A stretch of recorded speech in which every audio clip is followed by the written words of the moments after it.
मैंने अभी आपको एक मैसेज भेजा है, उसे ध्यान से पढ़िए और प्लीज किसी और को मत बताइएगा। बस मुझे ये बता दीजिए कि हमें अब क्या करना चाहिए। ओके, अभी चेक करता हूँ, 2 मिनट में चेक करता हूँ। ठीक है, ओके।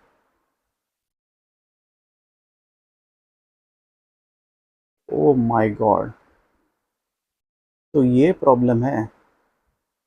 तो इन्होंने लिखा है, मैं अपने लाइफ में जो भी गोल डिसाइड करती हूँ वो कंप्लीट नहीं कर पाती। अभी मुझे क्या करना चाहिए, कुछ आइडिया बताइए। तो आज हम लोग बात करेंगे गोल सेटिंग की एक नई डेफिनेशन के बारे में। हम लोगों ने देखा है स्मार्ट गोल होता है और बाकी बहुत सारी मेथड होती है, मगर ये जो है गोल सेटिंग की मेथड, ये मैंने अभी फ़िलहाल ही में 2 वीक पहले सीखी है और मुझे बहुत ही अच्छी लगी। तो मैं आपको बताता हूँ वन बाय वन, मैंने लिख के भी रखा है। तो गोल हैज़ टू बी क्लियर, गोल हमारा क्लियर होना चाहिए। क्लियर का मतलब है CLEAR। तो सी स्टैंड करता है क्लियर के लिए। तो गोल हमारा क्लियर होना चाहिए। अभी गोल क्लियर होना चाहिए, इसका मतलब ऐसा कि जब भी हम लोग गोल डिसाइड कर लेते हैं, गोल डिफाइन कर देते हैं, तभी हम लोग गोल गोल घूमना बंद कर देते हैं। जब भी हमारा गोल हमें मिल जाता है तो हम लोग बाकी चीज़ों की तरफ, ये भी देखूँ वो भी देखूँ, ये सब जो गोल गोल घूमना है वो बंद हो जाता है और एक फिक्स गोल की तरफ, वो डायरेक्शन की तरफ बढ़ना चालू हो जाते हैं। तो गोल हैज़ टू बी क्लियर और हमारा अननेसेसरी अनवांटेड थिंग और मल्टीपल थिंग्स की तरफ डिस्ट्रैक्ट होना बंद हो जाएगा। अभी ये इतना इम्पोर्टेंट इसलिए कि विवेकानंद जी को जब भी क्लैरिटी आई, तभी वो स्वामी विवेकानंद हो गए। गांधी जी को जब भी क्लैरिटी आई उनको क्या करना है उनके लाइफ में, तो वो महात्मा गांधी बन गए। वैसे ही लेटेस्ट एग्जांपल सचिन तेंदुलकर को जब भी समझ में आया कि उनको उनके लाइफ में क्या करना है, तो गॉड ऑफ क्रिकेट हो गए। सो क्लैरिटी इज़ वेरी इंपॉर्टेंट। तो अभी क्लैरिटी कैसे आए, ये क्वेश्चन है। तो बहुत बार हम लोग ऐसा करते हैं कि हम लोग मन ही मन में सोचते हैं कि चलो मुझे डॉक्टर बनना है, मुझे इंजीनियर बनना है, मुझे ये काम करना है, मुझे इतना वेट लॉस करना है, मुझे ये फाइनेंशियल फ्रीडम चाहिए, मगर ये सब सोचते रहते हैं और सोची हुई चीज़ क्लियर नहीं होती है।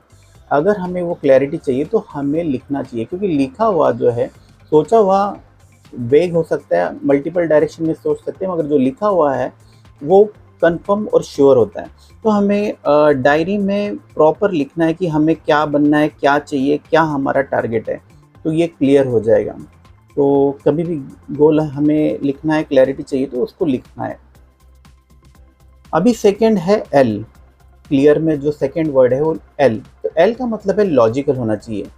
तो बहुत बार होता है कि हम लोग हमारे करंट सिचुएशन के हिसाब से इलॉजिकल सोच के, कोई मोटिवेशनल गुरु ने बता दिया कि आपको 10,000 करोड़ कमाने हैं, या ऐसा टारगेट ले लेते हैं जो इजीली अचीवेबल आज के डेट में तो नहीं है, करंट सिचुएशन का देखते हुए, इंडिविजुअल पर्सन टू पर्सन।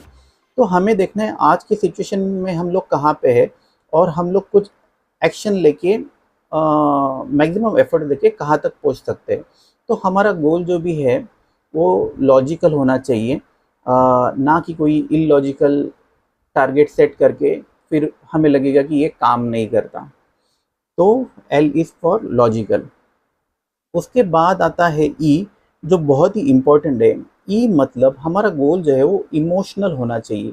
अभी इमोशनल का मीनिंग ये है, कभी कभी हमें लगता है कि इमोशनल मतलब कमज़ोर हो गया, इमोशनल मतलब हम लोग दुखी है, ऐसी पर्सनैलिटी हो गया। तो ऐसा नहीं है। ये भी देखा गया है, जब भी हम लोग रिच काउंट करते हैं तो रिच काउंट में समझ में आता है, हमारी पर्सनैलिटी के बारे में देखते हैं। अगर if you are emotional person, बहुत लोगों को लगता है ये उनका वीक पॉइंट है, मगर जो इमोशनल पर्सन होता है वो बहुत ही पावरफुल होता है अगर वो सही से उसको यूज़ करेंगे तो अगर आपने भी कभी आपका रिच काउंट एनालिसिस नहीं किया है तो आप ये कर सकते हैं। बहुत ही फ़ायदा देता है अपने आप को समझने में। तो मैं बताता हूँ इमोशनल क्यों होना चाहिए। क्योंकि अगर आपका इमोशनल रीज़न है वो गोल अचीव करने के पीछे, आपको गोल के पीछे जो इमोशनल रीज़न आपको पता होगा कि आप ये क्यों करना चाहते हो, तो आप बड़े से बड़ा गोल अच्छे से विदाउट एनी मोटिवेशन कर पाओगे। जैसे आपने देखा होगा बहुत सारे मूवीज़ में हीरो जो ऑलमोस्ट मरने की सिचुएशन में, डेड सिचुएशन में होता है, तभी उसको याद आता है कि उसके फैमिली के साथ क्या हुआ था, उसको मदर के साथ क्या होता, उनको अगर पकड़ के रखा है, तो वो जो इमोशनल चीज़ है उसको वापस ज़िंदा कर देती है, उसको वापस लड़ने के लिए तैयार कर देती है। तो ये पावर होता है इमोशन में। तो हमारा गोल अगर कुछ भी है तो उसके पीछे इमोशन होना चाहिए। तो हमें क्या करना है, विजन बोर्ड बनाने की जगह पे हमें बनाना है मिशन बोर्ड, ओके। और उसमें हमें हमारा इमोशन लिखना बहुत ही ज़रूरी है।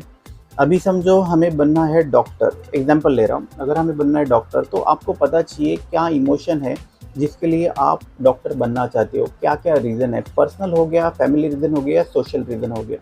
ये तीनों चीज़ों के लिए आपको रीज़न निकालना कि आपको ये क्यों बनना है। अगर ये आपको इमोशनली कनेक्ट कर रहा है तो आपको मिनिमम या ज़ीरो मोटिवेशन के साथ आप आपकी गोल की तरफ बढ़ जाएंगे। तो इमोशन इसलिए बहुत ज़रूरी है। इमोशन के बाद आता है ए फॉर एक्शन। तो एक्शनेबल होना चाहिए और क्या क्या एक्शन लेने वाले हो वो आपको क्लियर होना चाहिए।